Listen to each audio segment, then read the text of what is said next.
같이 나누실 말씀은 구약성경 사사기 13장 15절부터 15절 말씀까지입니다. 구약성경 사사기 13장 15절부터 25절 말씀까지입니다. 같이 한 목소리로 읽겠습니다. 시작.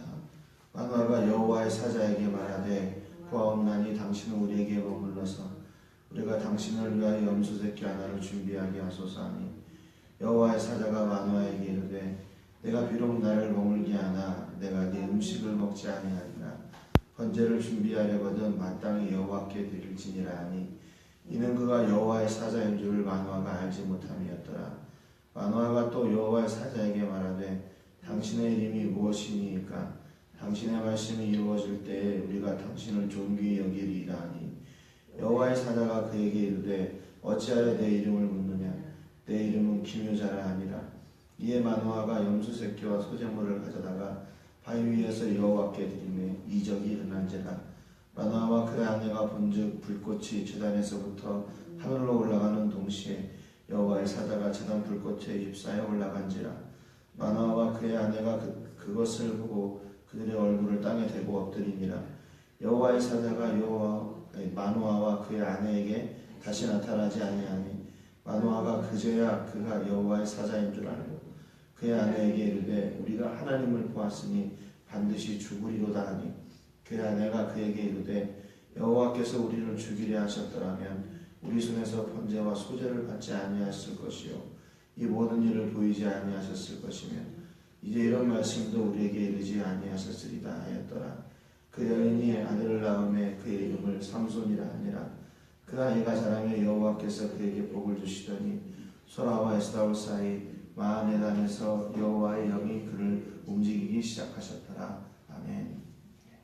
어제 말씀을 통해서 마노아와 그의 아내는 하나님의 사자가 이제 다시 찾아오게 되자 마노아가 급하게 묻죠. 당신이 전에 그 사람입니까? 우리 아내에게 제 아내에게 나타나셨다가 말씀하신 바로 그 사람입니까? 그러니까 그렇다고 이제 이야기를 하죠. 그러니까 마노아가 어떤 말씀이든지 하십시오. 그 말씀대로 우리가 우리 아이를 잘 키우겠습니다. 그랬는데 하나님의 사자는 그 아이에 대한 규례보다도 그의 아내에 어떻게 살아야 되나 하는 것을 다시 한번 이제 이렇게 이야기를 해줬습니다.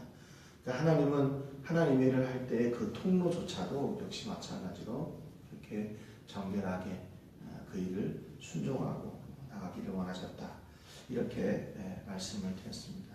그럼에도 불구하고 그 규례나 율례 또 우리가 지켜야 되는 그런 의무들이 우리에게 짐을 지워주시거나 부담을 주시려는 것이 아니라 오히려 그것이 축복의 통로다. 이렇게 말씀을 드렸습니다. 오늘 본문에 보니까 계속해서 이제 마노아가 15절에 하나님의 사자에게 이렇게 이야기합니다. 당신은 우리에게 머물러서 우리가 당신을 위하여 염소새끼 하나를 준비하게 하소서. 그러니까 이제 마노아가 그 하나님의 사람에게 뭔가를 대접하고 싶은 거죠. 그러니까 당시에 이렇게 염소는 그 지역에 있는 당대 사람들의 어떤 부의 척도였고 또 그 염소를 잡아서 대접한다는 것은 손님을 그렇게 후대한다, 접대한다, 이렇게 존중한다 그런 의미와 뜻을 가지고 있는 겁니다. 그래서 마노아가 그 사람을 이렇게 잘 대접하려고 했어요. 여기 보니까 이제 이렇게 그 마노아가 이 하나님의 사자에게 염소를 잡아가지고 대접하겠다 하는 것은 그를 천사로 생각하지 못하고 그냥 사람이다 이렇게 인식을 했기 때문에 그런 거예요. 6절에 그 마노아의 아내가 하나님의 사람이 왔습니다 그러거든요. 그러니까 그 사람이란 말이 히브리 말로 이시란 말이에요. 그러니까 하나님의 사자가 이 땅에 올 때 사람의 모습을 입고 온 거죠. 여기 성경에 하나님의 사자, 이 사자라는 말은 히브리 말로 말라크란 말인데 천사란 말이거든요. 그러니까 하나님의 사자가 이 땅 가운데 올 때 사람의 몸을 입고 오니까 그걸 구분을 못한 거죠. 그냥 그래서 아마 옛날에 선지자들이나 아니면 뭐 어떤 사사들이 한 사람 가운데 이렇게 한 사람 아마 이렇게 생각을 했을 거예요. 그래서 마노아가 인간적인 그런 생각으로 그를 그렇게 접대하려고 하는 마음이 있었습니다. 그런데 16절에 보니까 여호와의 사자가 마노아에게 이르되 네가 비록 나를 머물게 하나 내가 네 음식을 먹지 아니하리라. 번제를 준비하려거든 마땅히 여호와께 드릴지니라 그랬습니다. 그러니까 이 하나님의 사자도 그 중심을 잃지 않았어요. 자기가 왜 왔는지, 그리고 또 마노아가 누구에게 감사하고 누구에게 영광을 돌려야 되는지를 이 하나님의 사자가 분명하게 알았어요. 그래서 제사를 드릴 거면, 그러니까 뭔가를 준비를 할 거면 하나님께 해야 된다. 왜냐하면 이 일이 나로부터 온 게 아니라 하나님으로부터 온 것이기 때문에 라고 이 여호와의 사자가 그렇게 이야기를 했던 겁니다. 그러니까 이는 그가 여호와의 사자인 줄을 마노아가 알지 못함이었더라고 16절 하반절에 이야기하고 있죠. 그러니까 마노아는 그가 천사인 줄, 말라크인 줄 모르고 그냥 그냥 보통 사람인 줄 알았던 거예요. 그래서 선지자 중에 한 사람이고 자기에게 이런 놀라운 예언을 했으니까 그에 대한 이제 보답을 하려고 이렇게 제사를 드리겠다. 염소 새끼를 잡아서 대접을 하겠다. 이렇게 얘기를 한 거죠. 그러면서 17절에 이렇게 얘기합니다. 마노아가 또 여호와의 사자에게 말하되 당신의 이름이 무엇입니까? 당신의 말씀이 이루어질 때에 우리가 당신을 존귀히 여기리라 그랬습니다. 근데 또 마노아가 그 사람의 이름을 물어봐요. 이름을 물어봐. 그래서 나중에 그 예언했던 말씀이 이루어질 때 당신을 존귀히 여기다. 이 말은 내가 당신에게 감사하겠습니다. 보답하겠습니다. 또는 당신에게 영광을 돌리겠습니다. 내가 그 은혜를 잊지 않겠습니다. 그런 얘기예요. 그러니까 마노아가 그 사람을 대하는 것이 참 굉장히 지금 아주 뭐라 해야 되나 겸손하고 또 이렇게 존중해 준다는 것을 알 수가 있죠. 그러니까 이 마노아가 정말 순수한 마음으로 그에게 다가가서 이렇게 이야기를 하는 거예요. 그런데 18절에 보니까 여호와의 사자가 그에게 이르되 어찌하여 내 이름을 묻느냐? 내 이름은 기묘자다. 이렇게 얘기합니다. 여러분, 하나님의 이름이 여러 가지로 언급이 되고 있는데 구약성경이나 신약성경에 보면 이 기묘자도 역시 하나님을 칭하는 말입니다. 기묘자라는 말은 히브리 말로 필리라는 말인데 이게 놀라운, 이해할 수 없는 그런 뜻이에요. 그러니까 하나님의 이름이 그냥 홀로 계신, 스스로 계신 분, 뭐 이런 뜻이 아니라 여기에서 말하는 기묘자는 그분은 우리가 이해할 수 없는 분이다. 그게 하나님의 이름이에요. 놀라운 분, 그게 하나님의 이름이에요. 근데 영어 성경의 대부분의 번역을 이 기묘자를 뭐라고 했냐면 원더풀이다 이렇게 얘기했어요. 이렇게 번역을 했습니다. 이것도 뭐 이해할 수 없는 거죠. 마노아가 나는 이해할 수 없는 사람이다 이렇게 얘기하니까 이게 대체 무슨 말인가 아직까지도 몰라요. 19절에 마노아가 염소 새끼와 소제물을 가져다가 바위 위에서 여호와께 드림에 이적이 일어난지라 그랬습니다. 이게 어떤 이적이냐? 20절에 보니까 그 이적은 어떤 이적이냐면 그 제단에서 불꽃이 나와가지고 그 하늘로 올라갈 때 그와 함께 여호와의 사자가 그 불과 함께 올라갔어요. 그래서 마노아와 그 아내가 그것을 보고 그들의 얼굴을 땅에 대고 엎드립니다. 제사를 드리니까 그래서 이런 놀라운 일이 일어난 거죠. 그리고 나서 21절에 여호와의 사자가 마노아와 그의 아내에게 다시 나타나지 아니하니 마노아가 그제야 그가 여호와의 사자인 줄 알게 됐어요. 그 앞에 이적을 경험하고 나니까 나와 함께 얘기했던 그 사람이 이씨가 바로 말락 천사였구나. 하나님께서 보내신 자였구나 라고 이제 알게 되는 겁니다. 그래서 이제 어떻게 되냐면 22절에 보니까 이 마노아가 그의 아내에게 이르되 우리가 하나님을 보았으니 반드시 죽으리로다 그렇게 합니다. 네, 하나님을 보면 죽었잖아요. 그러니까 지금 이 마노아가 두려운 거예요. 우리가 하나님을 봤구나. 하나님이 보내신 바로 그 사람을 우리가 봤구나. 근데 그걸 몰랐구나. 이렇게 얘기하는 거죠. 근데 그의 아내의 반응은 어떻습니까? 23절에 보니까 그의 아내가 그에게 이르되 여호와께서 우리를 죽이려 하셨더라면 우리 손에서 번제와 소제를 받지 아니하셨을 것이요 이 모든 일을 보이지 아니하셨을 것이며 이제 이런 말씀도 우리에게 이르지 아니하셨으리다. 아내는요 달랐어요. 아내는 그 똑같은 현상을 봤는데 아니래요. 안 죽는데요. 그러니까 이 마노아와 그 아내 이게 신앙의 수준의 차이가 있는 거죠. 똑같은 현상인데 똑같은 그런 환경 안에서 있었는데도 불구하고 그 현상을 통해서 느끼는 게 달라요. 고백이 달라요. 마노아는 야 우리가 죽게 되었구나 그랬는데 마노아의 아내는 아니래요. 하나님께도 우리를 죽이시려고 했다면 벌써 죽었을 거래요. 그리고 이런 일들을 우리에게 보이지도 않으셨을 것이고 이런 말씀도 이런 예언도 우리에게 하지 않으셨을 것이다. 그러니까 하나님이 지금 우리를 통해서 얼마나 놀라운 일을 지금 이루어 가시려고 하는지 그 마음을 이 마노아의 아내가 잘 알았어요. 그러니까 믿음의 눈으로 볼 때 똑같은 환경이지만 그 안에 있는 하나님의 역사 또 하나님의 마음을 깨닫게 되는 거죠. 여러분 그렇기 때문에 믿음으로 우리의 환경을 바라볼 때 그 안에 내재하고 있는 그 하나님의 놀라운 은혜를 발견할 수 있게 되는 거죠. 육신의 눈으로 볼 때는 똑같은 환경인데도 그것이 자기에게 위협이고 또 슬픔이고 괴로움이고 두려움일 수도 있지만 그것을 믿음의 눈으로 볼 때 그 자리가 기쁨의 자리이고 행복한 자리이고 축복의 자리가 되는 겁니다.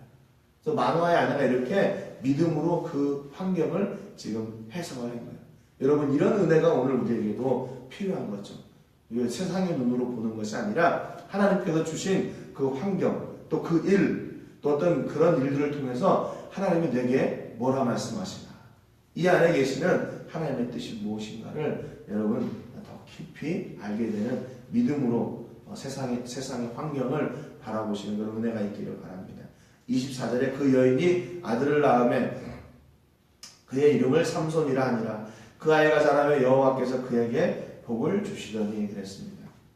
하나님께서 드디어 마노아의 아내에게 아들을 주시고 그 이름을 삼손이라 했어요. 그리고 그 아이가 자랄 때 하나님께서 그에게 복을 주셨습니다. 여러분 이것은 당연한 일이죠. 왜냐하면 하나님께서 이미 그 아이를 어떻게 키우라고 얘기하셨잖아요. 그러니까 그 아이를 낳고 하나님께서 주신 그 방법대로 하나님이 주신 말씀대로 그 자녀를 양육하니까 당연히 하나님께서 그에게 복을 주실 수밖에 없는 거예요. 다른 이유가 아니에요. 삼손이 어렸을 때부터 이렇게 복받을 짓을 해가지고 그렇게 된 게 아니라 하나님께서 이미 삼손의 부모 그 마노아와 그의 아내에게 그 아들을 낳으면 이렇게 키우라. 나시린으로 이렇게 키워라. 그러니까 그 부모님들이 그대로 그 아들을 키우니까 그 삼손을 키우니까 하나님께서 마땅히 그에게 복을 주시는 거예요. 여러분 그러니까 부모가 자녀들을 양육할 때 이렇게 믿음으로 양육해야죠. 하나님의 말씀을 따라 양육할 때 그 가운데 하늘의 복이 임하게 되는 겁니다. 25절에 소라와 에스바올 사이 마하나단에서 여호와의 영이 그를 움직이기 시작하셨더라 그랬습니다. 드디어 하나님께서 이제 삼손이 성장하고 그의 삶을 통해서 이제 이스라엘을 구원하시려고 하는 그 놀라운 일을 이루어가고 계시는 거죠. 여러분 하나님께서 왜 이렇게 이스라엘을 구원하시는데 오랜 시간을 허비하세요? 오랜 시간을 왜 허비하십니까? 삼손, 아직 태어나지도 않은 그 삼손이라는 그 아이를 주겠다고 약속하시고 그가 태어나게 하시고 그가 그렇게 하나님께 복을 받고 자라게 하시고 또 그 하나님의 일을 할 수 있을 때까지 하나님이 그를 움직이시고 왜 하나님께서 이런 오랜 시간을 기다리게 하셨을까요? 그냥 지금 이스라엘이 범죄해가지고 고통당하고 하나님 앞에 울부짖으니까 그러면 빨리 그냥 당대에 다른 사사들처럼 준비된 사람들 아니면 부족해도 하나님이 딱 들어다가 쓰시면 되잖아요. 예? 그렇게 다 사사들이 부름을 받았잖아요. 그런데 왜 이렇게 오랜 시간을 기다리면서까지 이스라엘을 구원하려고 하시나? 그러니까 하나님의 중심이 뭐냐면요. 어떤 일을 이루어가는 게 하나님의 중심이 아니에요. 하나님은 그 가운데 사람을 세우는 거. 사람이 하나님 앞에 우선이에요. 사람이 우선이에요. 그래서 그 한 사람을, 하나님의 사람을 세우고 그 하나님의 사람을 통해서 하나님께서 일을 이루어 가시려고 그렇게 기다리셨던 거예요. 아니 뭐 사람이 아니어도 하나님은 그냥 이렇게 강권적으로 천사들을 통해서 얼마든지 일하실 수 있죠. 그럼에도 불구하고 그렇게 한 사람을 기다리신 것은 하나님의 역사를 하나님의 사람으로, 하나님의 방법으로, 하나님의 때에 이루어 가시려고 그 일을 이렇게 계속 기다리셨다고 해요. 여러분, 그러니까 우리가 기도할 때 아니면 우리가 하나님의 일을 감당할 때 빨리 뭔가 안 된다고 낙심할 게 없어요. 왜? 하나님은 그 일이 중요하지 않아요. 하나님은 그 일을 통해서 사람을 세우는 게 더 중요하기 때문에 그렇죠. 여러분 그렇잖아요. 뭐 하나님이 얼마나 위대하신 분인데 온 우주를 소유하고 계신 분인데 뭐 일이 얼마나 큰 일을 이루시는 게 하나님의 목적이시겠어요?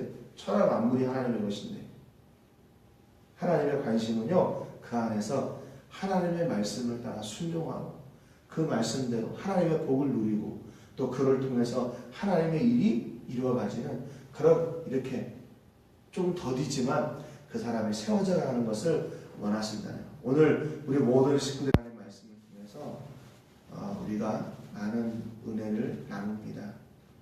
하나님은 우리 삶 가운데서 우리를 통해 어떤 일을 이루어 가시고 우리에게 짐을 지어 주시려고 하시는 것이 아니라 그 삶을 통해 하나님께서 우리에게 복 주시기를 원하시는 분임을 다시 한번 깨닫습니다. 마노아는 인간적인 생각으로 하나님의 사자에게 다가가 대접하기를 원했지만 하나님의 사자는 그 일이 하나님으로부터 이루어진 일임을 알게 했습니다. 마노아가 그 사실을 알고 이제 두려움에 떨었지만 마노아의 아내는 그 상황 가운데서 그들을 사랑하시는 하나님을 보게 됩니다. 하나님, 우리의 삶 가운데 이런 하나님의 놀라운 역사가 아주 작은 것까지도 이루어지게 해주시고 그것을 통해 우리가 하나님의 임재로 하나님의 사랑과 하나님의 놀라운 역사를 우리가 체험하고 누리며 사는 은혜가 있게 해 주옵소서. 오늘 우리 삶을 지켜주시고 오늘 우리를 통해서도 하나님의 놀라운 일을 이루어 가시되 그 안에 하나님의 사람들을 세우시고 하나님의 복을 누리는 그 은혜가 우리 모든 식구들 가운데 넘쳐나는 귀한 하루가 되게 해 주옵소서. 모든 영광은 하나님께 드리고 예수님의 이름으로 기도드립니다. 아멘.